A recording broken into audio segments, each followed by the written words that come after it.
שיר המעלות ממעמקים קראתיך אדוני, אדוני שמעה וקולי תהיינה אוזניך. ברשות מוריי ורבותיי, with the permission of Hashem, I would like to wish to all of you a good Matan Torah. This week, Parasha is the Parasha of Matan Torah. And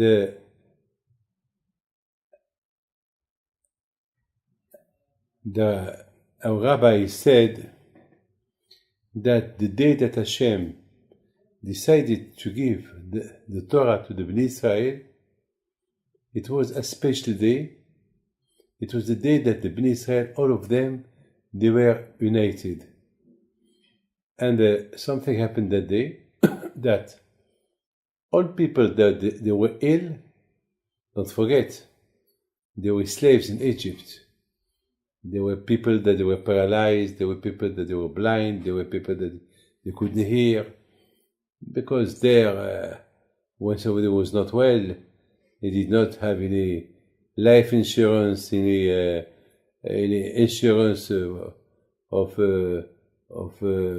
to go to the hospital, and no doctors. If they like in Auschwitz, God forbid, where the Jews they were in Auschwitz, when somebody was not well, they killed him, and if somebody was blind, so they finished with him. So Hashem he did that all Jews that they were without a hand or without fingers or without a leg, or people that have heart problems or breathing problems, Hashem, he gives them health. All of them, they become healthy. No one. That's what they said, Na'aseh v'nishma. The word, when Hashem proposed them the Torah, they said, Na'aseh v'nishma. We do and we listen. That means if they said we listen, that means everybody, all of them, you could hear. If they said, Na'aseh, we do, that means they have the ability to do. That's what happened that day. But now, let's understand something incredible that the rabbi said. The rabbi said that the day that Hashem decided to give the Torah, before he said Anochi, before he said the Ten Commandments, and among the Ten Commandments is Anochi, I am, Anochi. The Torah said that at that moment, Hashem paralyzed the world. That means, if there was a bird flying, it stopped flying. If there was something moving, it stopped moving. It was, in the sea. In the sea, there is always a wave that they go back, they come forward, stop. Even if it happened at tsunami, high of 10 meters or 20 meters, at that moment that Hashem, he said, Anochi, the world was paralyzed. That tsunami stopped, no, a baby was crying, stopped crying, no air, nothing. It's like everything was, it's like, everything was quiet. You could hear nothing. And that's what the Gemara said. Nafshi yatz'a bidabero. Even the Jews, when Hashem said Anochi, when Hashem said I am, their soul, it came out from their body. I mean, everything was completely stopped. The question is, why Hashem did that? Why Hashem had to paralyze the whole world? What? You want to show that he's the boss? After all what he did in Egypt? Who can suspect, God forbid, who can have a doubt that Hashem is not the king of the kings? He's not the one who created the world. after all what he did in Egypt. So what was the reason why Hashem paralyzed the world? So, my friend, I was thinking few reasons. Really, it's fabulous what I'm going to tell you. And the third reason is one of the best I thought today. One of the reasons why Hashem paralyzed the world, it was Hashem wanted to show to the Jews, look, up to now, the world existed without people respecting Torah and mitzvot. And Hashem, He created a world that people will respect Him. There is mitzvot, laws that Hashem give, and they did not respect them.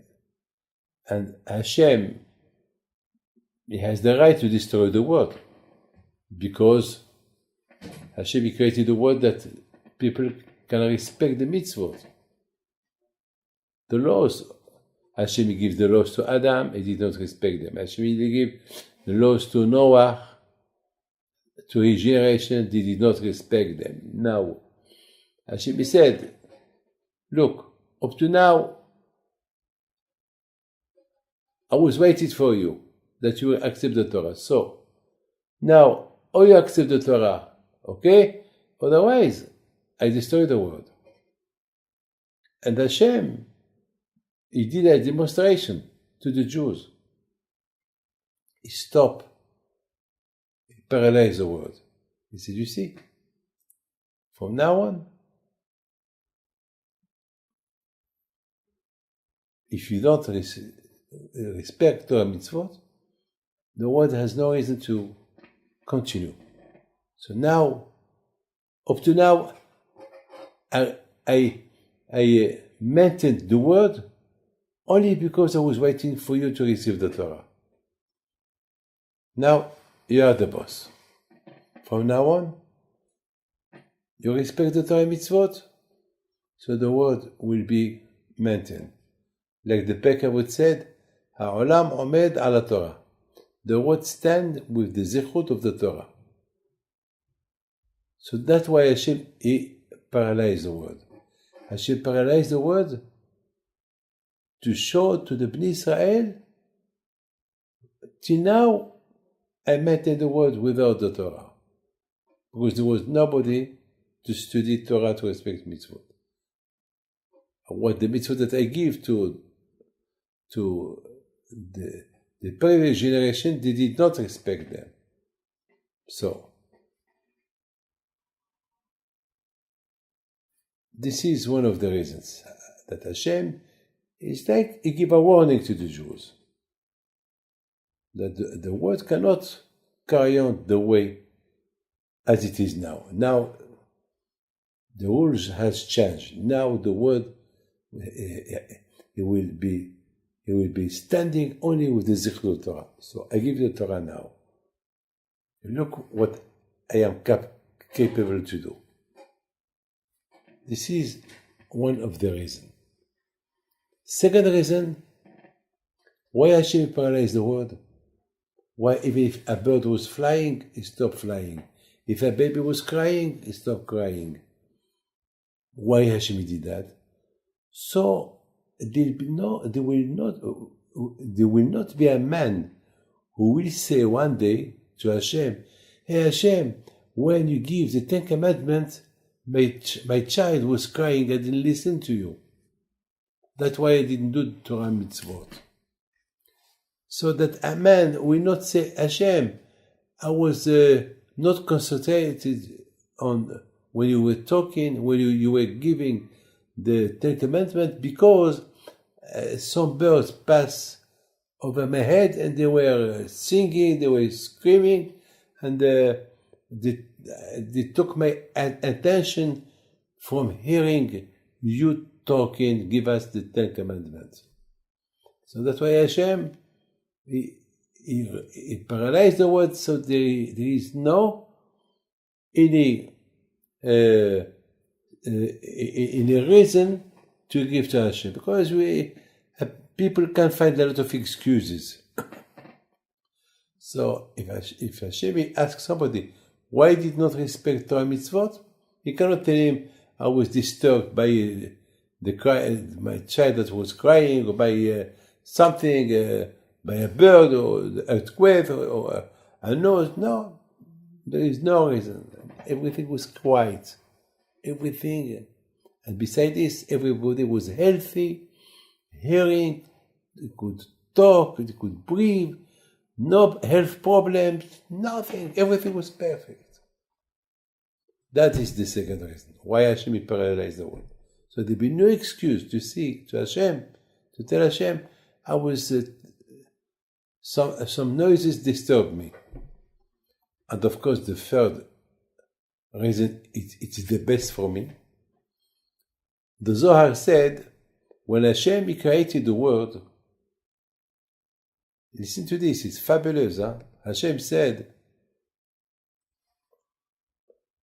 before Hashem created the world, he was looking at the Torah, like an architect. An architect, when he had planned how to build a beautiful building, without the plan he cannot build. I mean, the plan is important. So Hashem, he is the architect. He created the world with the plan of the Torah. That means Hashem, he look at the Torah, and with the strength of the Torah and the holiness of the Torah, Hashem, he created the world. So that means the world, it belongs to the Torah. Torah is the owner of the world. That means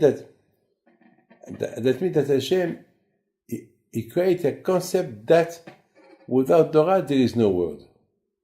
The world was created only through the Torah. And Hashem, he gave life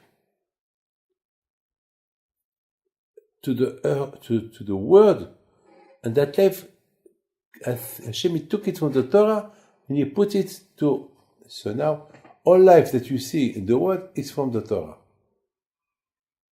Okay? This is how I explain the Zohar. Hashem was the architect, he created the world with the Torah. And Hashem, he took life from the Torah and he put it on the earth.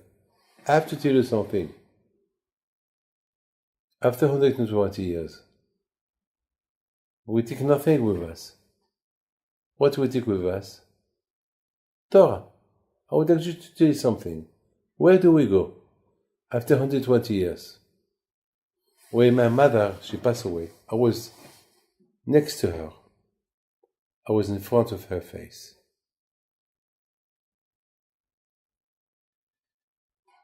And I said to myself, where is she now? And I said to myself, David, you know where is she? She is with your father, with the tzaddikim. She's up there. She's in Gan Eden. Does she took something with her? Nothing. What she took with her? Torah, mitzvot, good things that she did. And Baruch Hashem, we're here to prove that she was a tzaddiket. Because all our concern today is to serve Hashem, to study Torah. That's what our mother teaches us. Up there, here in this world, there is dead people live and die. Up there, people revive and remain alive. What makes you alive up there? The Torah. So that means the Torah, it's life. We call the Torah a tree of life. A tree of life. A tree always gives life. The Torah, it's life. Never die. Never die. So, Ashrei mishiba likay v'talmud yadu. After 120 years, up there is nothing. You can take with you nothing. But when I say up there is nothing, that means there is nothing material. From here you cannot take nothing with you up there. What can you take with you up there? Only the laws that you did, the Torah that you study, good things that you did. That's what you take with you. When a person passes away, the good things that he did, they go in front of him. To prepare him the route till he gets to the place that Hashem reserved for him. My friend, the third and beautiful reason is when Hashem created the world. He created the world of the Torah, but listen to this. And Hashem was waiting for the Bnei Israel to receive the Torah. So now Hashem, when he saw the Bnei Israel, the Jews, ready to receive the Torah, he paralyzed the world. And he told them, when I created the world, before I created the world, there was no world. How I created the world with the Torah. Now the world is paralyzed, like there is no world. Now let's create again the world with the Torah. But you're the responsible. So that means that it's a renewed creation. When Hashem gives the Torah to the Bnei Israel, it's like he gives he renew the creation of the world. My friend, this is a beautiful reason. Now you understand why Hashem he renew the creation of the world by paralyzing the world. So tell the Bnei Israel now, let's create the world all together. Hashem said to the Bnei Israel, before I created the world, there was no air, there was no energy, there was no life, nothing. Like now that there is nothing, you feel nothing. It was like that. Now, you want that we renew the creation of the world together? If you accept the Torah. So that it was an experience that without the Torah, there is no world. So Hashem, that's why Hashem, he renewed the creation of the world.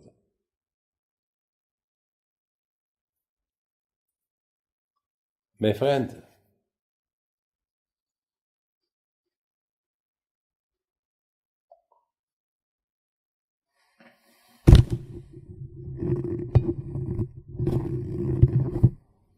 I would like to wish you a good Shabbat, but let me tell you a small, beautiful story.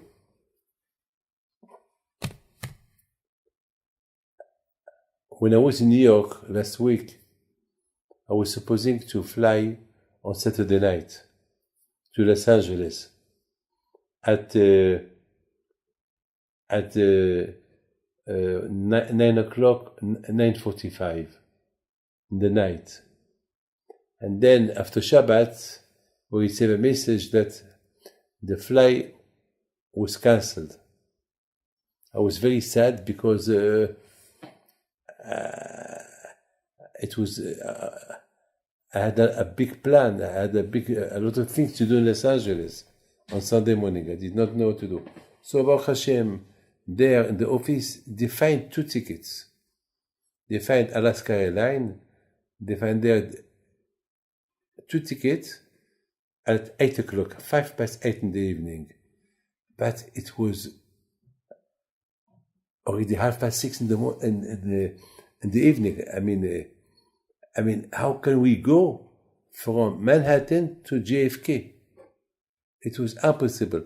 So they reserved the tickets, and then we took a chance. I had 1 hour and a half. To get to JFK, it took you 1 hour. And can you imagine if there is a traffic, it could be 2 hours. I don't know. It was terrible. I prayed to Hashem. I said, Hashem, So, with the zechut of the Torah, because I was going to Los Angeles for Ktivat Sefer Torah, was a friend of mine, Hashem bless him. He wrote a Sefer Torah, so I was supposed to be there and to give some lectures, receiving people, and I was very sad if I missed that flight, because otherwise I take the flight of it. They were talking about snow, and I promise you, all week they were talking about big snow in New York. And I pray to Hashem that there will be no snow. Can you imagine if there was snow? It was no way to arrive to the airport. Sometimes it could take you 3-4 hours to arrive to the airport. And I was very, very, very sad. I did not know what to do. So we say, well, Hashem, we believe in Hashem. Hashem, He can do a lot of things. So with Ephraim Eliassi, with Hanania, we took the car, and Hashem, He did a miracle.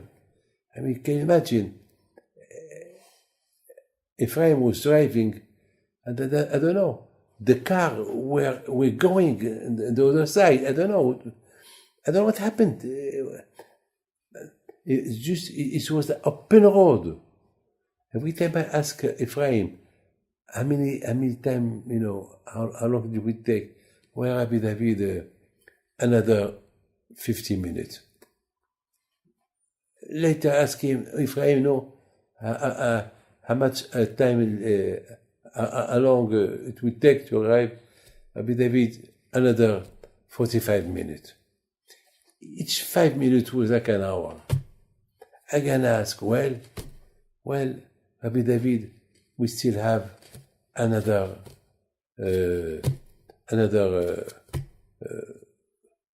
35 minutes. Okay?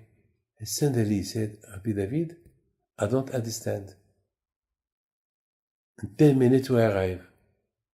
Where is it 20 minutes went? Where is the 20 minutes went? Maybe you think I'm crazy, I'm mad, but we were 4 people. Can you imagine 25 minutes from Manhattan to JFK? It's impossible. And we had no ticket. We bought a ticket, but we had to pay it in the airport. So Baruch Hashem, we arrived, he bought the ticket. Everything was open, I promise you. Even the customs, the police, everything. There's a lot of people. I don't know. The doors were open. We arrived exactly to the gate. We enter the half an hour before the plane took off. And Baruch Hashem, this is the Torah. When you serve the Torah, when you respect the Torah, and you want to live your life with the Torah, Hashem open the doors. Hashem paralyzed everything for you. I mean, no one would believe that it took us 25 minutes or less than 25 minutes from Manhattan. It was, I promise you, when we left the shul in Manhattan, it was a lot of traffic. All the way it was traffic. But I don't know when the traffic went. Every time the cars were going to the left, to the right side, I don't know what happened. I don't know. Something that we could not happen. So you see, when a person wants to serve Hashem, Hashem paralyzed the world for him. Hashem make it easy for him. He make things very easy for him. May Hashem bless you. May Hashem give you all what you need. God bless you. Thank you. והוא יפדה את ישראל מכל עוונותיו.